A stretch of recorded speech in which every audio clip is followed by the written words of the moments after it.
തന്നെ സ്നേഹിച്ചൊരു പെൺകുട്ടിയെ ജീവിതത്തിലേക്ക് കൂട്ടിക്കൊണ്ട് വന്നു എന്നതുകൊണ്ട് മാത്രം തെറ്റുകാരനാണെന്ന് തോമസ് ഏട്ടന് തോന്നുന്നുണ്ടെങ്കിൽ സ്വന്തം ജീവിതത്തിലും തോമസ് ഏട്ടന് കുറ്റബോധം തോന്നണം. തോമസ് ഏട്ടാ, എന്റെ നേരെ തെറ്റുകാരനാണെന്ന് തോമസ് ഏട്ടൻ ഒരു വിരൽ ചൂണ്ടുപോ 3 വിരലും തോമസ് ഏട്ടന് നേരെ നിൽക്കുന്നത്. ആൻസി ചേച്ചിയുമായുള്ള തോമസ് ഏട്ടന്റെ ജീവിതം ഒരു പാഴ്വേലയല്ലെന്ന് തോമസ് ഏട്ടൻ ഉറപ്പുണ്ടെങ്കിൽ അങ്ങനെ ഒരു ജീവിതം കെട്ടിപ്പടുക്കാൻ തോമസ് ഏട്ടൻ എന്നെ സഹായിക്കും. തോമസ് ഏട്ടാ, തിങ്കളാഴ്ച രാവിലെ ഞാൻ വരും. ഒരു വണ്ടിയുടെ താക്കോല് തോമസ് ഏട്ടൻ എന്നെ ഏൽപ്പിക്കും. എടാ, ആ പെണ്ണിന്റെ വീട്ടുകാരൊന്നും അല്ല പ്രശ്നം ഉണ്ടാക്കോ? ഒരിക്കലും വരില്ല തോമസ് ഏട്ടാ, ഒരിക്കലും വരൂല. തോമസ് ഏട്ടന്റെ ആൻസി ചേച്ചി അവരുടെ വീട്ടുകാർ ഉപേക്ഷിച്ച പോലെ നിധിയെ അവര് നടന്നള്ളി. ചത്താലും തിരിഞ്ഞു നോക്കരുതെന്നാ പറഞ്ഞിരിക്കുന്നത്. പെറ്റവർക്കും കൂടപ്പിറപ്പുകൾക്കും തള്ളിക്കളയാൻ പറ്റും, പക്ഷെ മനസ്സ് തുറന്ന് പ്രേമിച്ചു നിനക്ക് പറ്റുമോ തോമസ് ഏട്ടാ? ഞാനൊന്ന് തിങ്കളാഴ്ച വരട്ടെ. ഞാനൊന്ന് ആലോചിക്കട്ടെ. മതി ആലോചിക്കട്ടെ. ഞായറാഴ്ച രാത്രി വരെ ചെയ്യേണ്ടിരുന്ന ആലോചിച്ചോ? ഞാൻ തിങ്കളാഴ്ച രാവിലെ ഒന്ന് ജോയിൻ ചെയ്തോളാം.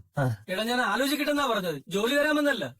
തോമസ് ഏട്ടാ, നിങ്ങൾ ആലോചിക്കാന്ന് പറഞ്ഞാൽ തരാമെന്ന് തന്നെയാണ് തോമസ് ഏട്ടാ. ഈ നാക്കില്ലായിരുന്നെങ്കിലേ നിന്നെ വല്ല ചക്കി പൊരുന്ന റാഞ്ചിയാണ്.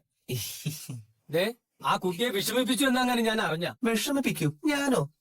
അതൊന്നും ഒരിക്കലുമില്ല തോമസ് ഏട്ടാ. ഒരുപാട് സ്വപ്നങ്ങളുള്ള കുട്ടി അവള്. ഇനിയും പഠിക്കണം, ജോലിക്ക് പോകണം. പക്ഷെ അവളുടെ വീട്ടുകാരെ അവളുടെ സർട്ടിഫിക്കറ്റ് മൊത്തം കത്തിച്ചളഞ്ഞു തോമസ് ഏട്ടാ.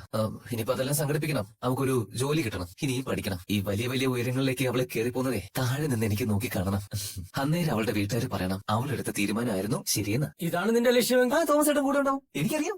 അല്ല, ഞാൻ ഉദ്ദേശിച്ചത് മതി, ഒന്നും പറയണ്ട, എനിക്കറിയാം. തിങ്കളാഴ്ച രാവിലെ മുതൽ ഞാൻ ഈ ഡ്രൈവർ സീറ്റിലുണ്ടാവും. അപ്പൊ കാണാം. ബൈ. പോവില്ലേ?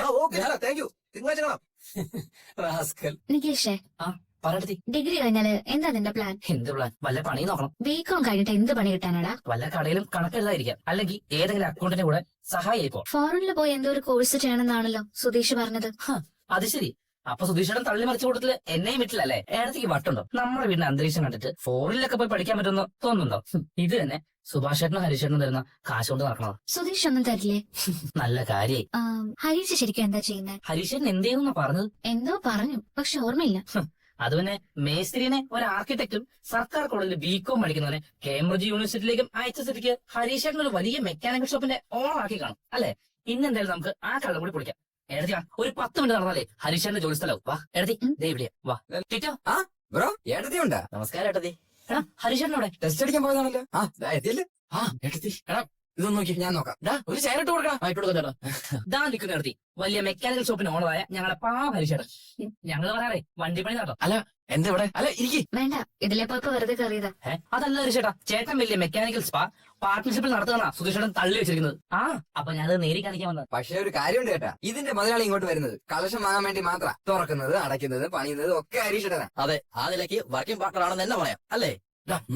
അല്ല, ഞാൻ പറഞ്ഞതേ ഉള്ളൂ. ഞങ്ങളെല്ലാരും ഇവിടുത്തെ പണിക്കാരാ. ഹരീഷേട്ടനാ മെയിൻ, ഞങ്ങളൊക്കെ അപ്രന്റീസാ. അയ്യോ നിക്കണ്ട, ഇരിക്കൂ. ഏട്ടത്തി ജ്യൂസ് വല്ലതും പറയട്ടെ? വേണ്ട. അല്ല സാരില്ല, ചതു പോയി 2 ജ്യൂസ്. ഞാൻ പോയിട്ടാ ചേട്ടാ. എത്ര കാലമായിട്ട് ഇവിടെ ജോലി ചെയ്യുന്നു?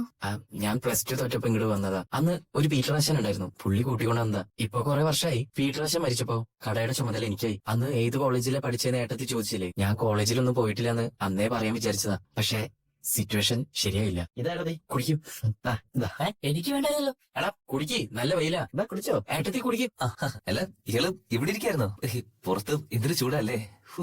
അല്ല, ഇയാളെന്താ ഫാനൊന്നും ഇടാതിരിക്കുന്നത്? വേനൽ കടുക്കും മുമ്പേ ഈ വീട്ടിൽ നമുക്കൊരു AC വെക്കണം. ഈ പകൽ സമയത്ത് ഇയാള് വീട്ടിലിരിക്കുന്നുണ്ടേ AC ഇല്ലാണ്ട് പറ്റില്ല. അതെ, അതിനു മുൻപേ ഫോൾ സീലിംഗ് ചെയ്യണം. അല്ലെങ്കിലേ ഓടിനിടയിൽ ഓട്ടയിലൂടെ തണുപ്പ് പുറത്തു പോയാലോ? അല്ല, നമ്മുടെ നികേഷിന്റെ പഠിപ്പ് കഴിഞ്ഞാ എന്താ പ്ലാൻ എന്നാ പറഞ്ഞേ? കുടുങ്ങിയല്ലോ. എന്ത് പ്ലാൻ എന്നാണോ ഞാൻ പറഞ്ഞത്? എന്താ? അല്ല, ഈ പ്ലാൻ എന്ന് പറയുമ്പോഴേ ഈ അതെ, ഒരു പ്ലാൻ ഉണ്ടെന്ന് എന്നോട് മുന്നേ പറഞ്ഞിരുന്നു. അതെയോ? അതും അവൻ പറഞ്ഞോ? ഇല്ല, ഇപ്പൊ സുധീഷ് പറഞ്ഞാ മതി. അല്ല, ഇതിനിപ്പോ പെട്ടെന്ന് അറിഞ്ഞിട്ട് എന്താ പറഞ്ഞെന്ന് മറന്നുപോയല്ലേ? സത്യമാണെങ്കിൽ നമ്മൾ ഓർത്തു വെക്കേണ്ട കാര്യമില്ല. പക്ഷെ നുണ പറയുമ്പോ നമ്മൾ ഓർത്തു വെക്കണം. അല്ലെങ്കിൽ ഇങ്ങനെ ബബാന്നിരിക്കും. ഒരു നുണയാണ് പറഞ്ഞെങ്കിൽ പോട്ടേന്ന് വെക്കാം. പക്ഷെ നാവിടുത്തെ നുണ മാത്രം അടിച്ചുവിടുന്ന ഒരാളെ ഞാനൊരു ജീവിതത്തിൽ ആദ്യമായിട്ട് കാണുന്നത്. ഇളയ അനിയൻ പഠിക്കാൻ ബഹു കേമൻ, അവനെ വിദേശത്ത് അയച്ച് പഠിപ്പിക്കണം. എന്തൊക്കെയായിരുന്നു തട്ടിവിട്ടത്? അങ്ങനെയായിരുന്നു പറഞ്ഞത്. അവന് ഡിഗ്രി ജയിക്കുന്ന പോലെ വിശ്വാസമില്ല. അത് കഴിഞ്ഞ് ഏതെങ്കിലും ഒരു സ്ഥലത്ത് എന്തെങ്കിലും ജോലി ചെയ്താൽ മതി എന്ന് പറഞ്ഞ് നടക്കാവൻ. എന്നെ ഹരീഷിന്റെ കടയിലേക്കും പോയിരുന്നു. അങ്ങോട്ടും പോയോ? അവൻ എന്ത് ചെയ്യുന്ന പറഞ്ഞു? അല്ല, അവന് സ്വന്തം വീടിനെ പറ്റി വീട്ടുകാരെ പറ്റി പറയുന്നല്ലേ. എന്തിനാ ഇയാൾക്കൊരു കുറച്ചില്? ചേട്ടനെ മേസ്ത്രിന്ന് ആർക്കിടെക്ട് ആക്കി മാറ്റിയ ഇല്ലാത്ത അന്തസ്സം ഉണ്ടാവോ? അനിയൻ മെക്കാനിക്കാണ്, ചേട്ടൻ മേസ്ത്രിയാണെന്നൊക്കെ പറയുന്നതില് ഇയാൾക്ക് എന്താ പ്രശ്നം? അത് അന്ന് ഈ ഒരു ഫ്ലോയിൽ അങ്ങ് പറഞ്ഞു പോയപ്പോഴേ ഒരുമിച്ച് കുറെ നുണകൾ അങ്ങ് വന്ന് വീണതാ. ഇങ്ങനെ ഓരോന്നായിട്ട് എടുത്ത് വെച്ചെന്നെ നാണം കെടുത്തതേ, പ്ലീസ്. ഇപ്പോഴല്ലേ ഞാൻ ഓരോന്നായിട്ട് അറിയുന്നത്. അത് അത് ഇയാൾ ഇങ്ങനെയൊക്കെ സംഭവിച്ചു ഈ വീട്ടിൽ വന്ന് ഇങ്ങനെ ഇരിക്കുമെന്ന് ഞാൻ അന്നേ അറിഞ്ഞിരുന്നെങ്കിൽ ഞാൻ ശരിക്കും സത്യം പറഞ്ഞേനെ. പക്ഷെ ഇത് ഒരിക്കലും ഇനി കാണാൻ സാധ്യതയില്ലാത്ത ആളാണെന്ന് കരുതിയിട്ടാ ഞാൻ അന്ന് അങ്ങനെയൊക്കെ തട്ടിവിട്ടെ. ഈ ചുമ്മാ ഒരു പെണ്ണ് വന്ന് ചോദിക്കുമ്പോഴേ ഞാൻ എന്തിനാ കുറയ്ക്കുന്നതെന്ന് കരുതി. ഇത്ര നുണ പറയാൻ നിനക്ക് നാണമില്ലേ? ഇപ്പൊ പോലും മുന്നിൽ വന്നെന്ന് തള്ളി വിടുവാണല്ലോ. ഇയാളൊരു കാര്യം മനസ്സിലാക്കണം. ഈ വീടിനെ പറ്റി ഞാനപ്പോ അങ്ങനെയൊന്നും അല്ലാതെ പിന്നെ എങ്ങനെ പറയാനാ? ഇതിനൊരു വീടായിട്ട് ഞങ്ങൾ പോലും കണക്കാക്കിയിട്ടില്ല. 5 ആണുങ്ങൾ വന്ന് കിടന്നുറങ്ങുന്ന ഒരു സ്ഥലം. അങ്ങനെ പറഞ്ഞ പിന്നെ എന്നെ ആർക്കെങ്കിലും വല്ല വിലയുണ്ടാവോ? എടോ, ഞാൻ വെറുതെ നുണ പറയാമെന്ന് പറഞ്ഞിട്ട് ഒരു കാര്യമില്ല. സത്യം പറഞ്ഞ ഒരാള് പോലും എന്റെ അടുത്ത് മിണ്ടാൻ വരൂല. അതാദ്യം താൻ മനസ്സിലാക്കണം. ഈ പറഞ്ഞ ഇയാള് പോലും എന്റെ അടുത്ത് സംസാരിക്കുമായിരുന്നില്ല. ഞാൻ സംസാരിച്ചില്ലെങ്കിൽ കേൾക്കണ്ട. അല്ല, എനിക്കൊന്നുമില്ല. എനിക്കെന്ത് നഷ്ടം? നഷ്ടം ഇയാൾക്ക് തന്നെയാ. ആ കങ്കാരുവിനെയും കേട്ടി ഓസ്ട്രേലിയയിലേക്ക് പോവേണ്ടി വന്നേനെ. ആ സൈക്കോടെ കൂടെ ജീവിതം തൊലഞ്ഞു പോയേനെ. അല്ല, അന്ന് എന്നോട് സംസാരിച്ചോണ്ടാ ഇയാളിപ്പം രക്ഷപ്പെട്ടിരിക്കുന്നത്. അങ്ങനെ ഇയാള് സംസാരിക്കാനുള്ള കാരണം ഞാൻ അന്നുണ്ടാക്കിയ എന്നെ കുറിച്ചുള്ള ഫോൾസ് ഇംപ്രഷനാ. പിന്നെ ഞാൻ വിശ്വസിക്കാൻ കൊള്ളാവുന്ന ഒരുത്തനാണെന്ന് ഇയാൾക്ക് തോന്നിച്ചത് ആ നുണകൾ കൊണ്ട് കൂടിയാ. അപ്പോ ആ നുണ നല്ലതാണോ അതോ ചീത്തയാണോ? നല്ലതാ. അതുകൊണ്ടാണ് ഇയാൾ ഇവിടെ വന്നതും ജോലിക്ക് അന്വേഷിക്കാൻ തുടങ്ങിയതും ഒക്കെ. സോ ദാറ്റ് മീൻസ് ആ നുണകള് എനിക്കിപ്പോ ദോഷം ചെയ്തെങ്കിലും ഇയാൾക്ക് നല്ലതേ ചെയ്തുള്ളൂ. Am I correct? ഓഹോ, അപ്പൊ എനിക്ക് നല്ലത് വരാനാ നിങ്ങൾ അത്രയും നുണ പറഞ്ഞത് അല്ലേ? Yes, of course. ഈടോ, ഞാൻ അന്ന് പറഞ്ഞ നുണയുടെ തുടർച്ചയാ ഇപ്പോഴത്തെ ഈ ജീവിതം. അത് ശരിയല്ലേ? ഈ ചില നല്ല കാര്യങ്ങൾ നടക്കണമെങ്കിലേ നമ്മൾ ചെറുതായിട്ടൊന്നും നുണ പറഞ്ഞാലും ഒരു തെറ്റില്ല. അത് പറയാം. നിങ്ങളുണ്ടല്ലോ, ഞാൻ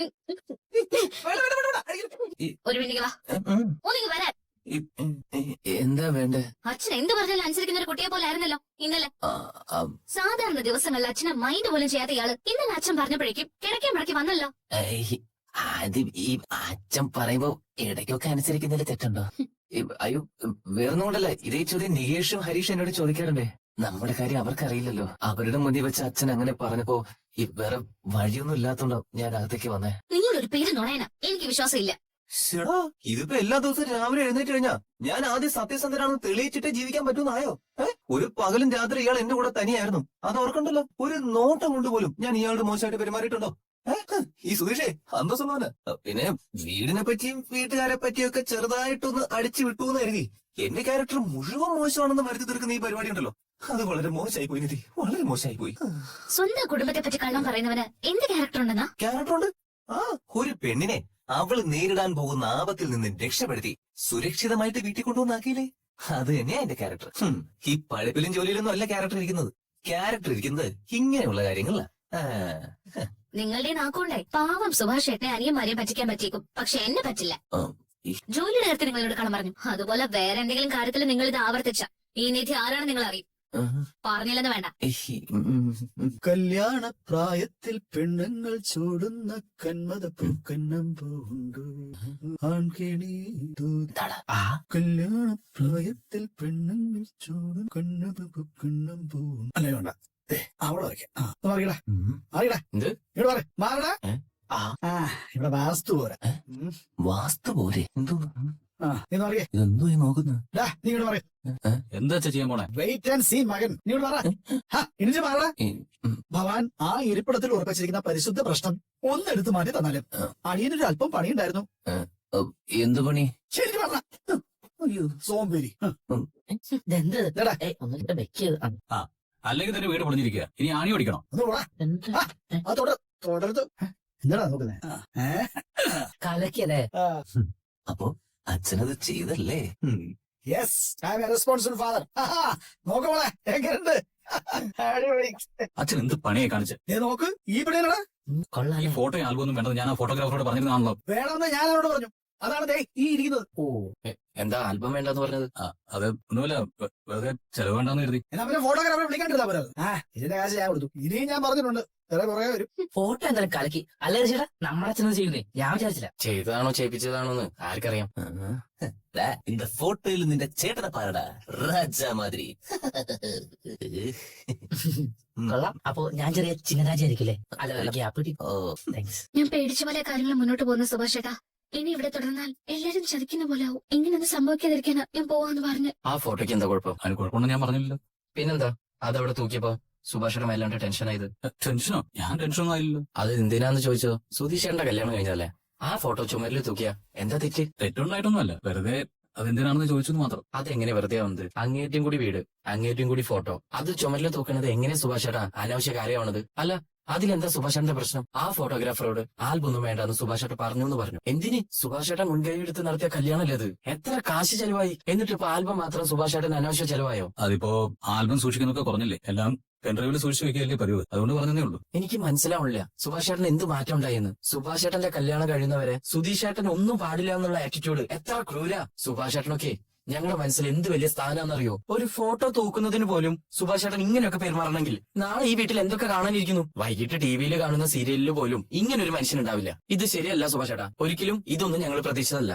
ഈ ചപ്പാത്തി ചിക്കൻ കറിയൊക്കെ അച്ഛൻ എന്നും അവിടെ കഴിക്കുന്നുണ്ടാവും. ഇവിടെ വരുമ്പോ അവിടെ കിട്ടാത്ത എന്തെങ്കിലും ഉണ്ടാക്കി വെക്കുന്നതല്ലേ അമ്മ നല്ലത്. നാടൻ കോഴി വറുത്തരച്ചത് അച്ഛന് വലിയ ഇഷ്ടം. അവിടെ നാടൻ കോഴി കിട്ടില്ലല്ലോ. 3 കൊല്ലം അച്ഛൻ പോയിട്ട്. നിന്റെ കല്യാണത്തിനുള്ള കാശുണ്ടാക്കാൻ അച്ഛൻ രാവും പകലും കഷ്ടപ്പെടുന്നതെന്നാ പറയാറ്. അത് കഴിഞ്ഞാ പിന്നെ അച്ഛനോട് ഞാൻ പോകണ്ടെന്ന് പറയും. പക്ഷേ ആള് നിക്കുമെന്ന് എനിക്ക് തോന്നുന്നില്ല. അതെന്താ? കയ്യിലുള്ളത് മുഴുവൻ എടുത്ത് കല്യാണം നടത്തിയാ പിന്നെ ജീവിക്കാൻ എന്തോ ചെയ്യും? പോയല്ലേ പറ്റൂ. പാവം. അതിന് അത്ര ചെലവാക്കി കല്യാണം നടത്തണ്ടെന്ന് തീരുമാനിച്ച പോരെ. അതൊന്നും നീ ആലോചിക്കണ്ട. ആ മനുഷ്യന്റെ ഏറ്റവും വലിയ സ്വപ്നം അത് ഭംഗിയായിട്ട് തന്നെ നടന്നോട്ടെ. പക്ഷെ ഇത്തവണ അച്ഛൻ ഞെട്ടിച്ചടഞ്ഞല്ലോ. അല്ലെങ്കിൽ വരുന്നതിന് 6 മാസം മുമ്പേ ഡേറ്റ് ഒക്കെ അറിയിക്കുന്നല്ലേ. ഇതിപ്പോ ഇന്നലെ വിളിച്ചു പറഞ്ഞു ഇന്ന് വരുന്നു. എന്താ അങ്ങനെ? എന്നോട് പോലും ടിക്കറ്റ് എടുത്തിട്ടാ പറഞ്ഞത്. എന്തോ അത്യാവശ്യ കാര്യത്തിനാണത്രേ. എന്താ അത്യാവശ്യം? എനിക്കറിയില്ല. വരുമ്പോ നീ തന്നെ നേരിട്ട് ചോദിച്ചോ. ദേ കാറ് വന്നു. അച്ഛനാ തോന്നുന്നു. വീട്ടിലൊരു പെണ്ണ് കാണാൻ ഇന്ന് ആള് വരുമെന്ന് പറയുന്നു. എനിക്ക് വയ്യ അവരുടെ മുന്നിൽ പോയി നിൽക്കാൻ. സുഭാഷേട്ടല്ലാതെ എനിക്ക് വേറെ ആൾ ആലോചിക്കാൻ പോലും പറ്റില്ല. ഇനി നീ എന്റെ മോടെ നേരിൽ പോലും കണ്ടുപോകരുത്. അങ്ങനെ ഉണ്ടായാൽ അന്ന് നിന്റെ അവസാനം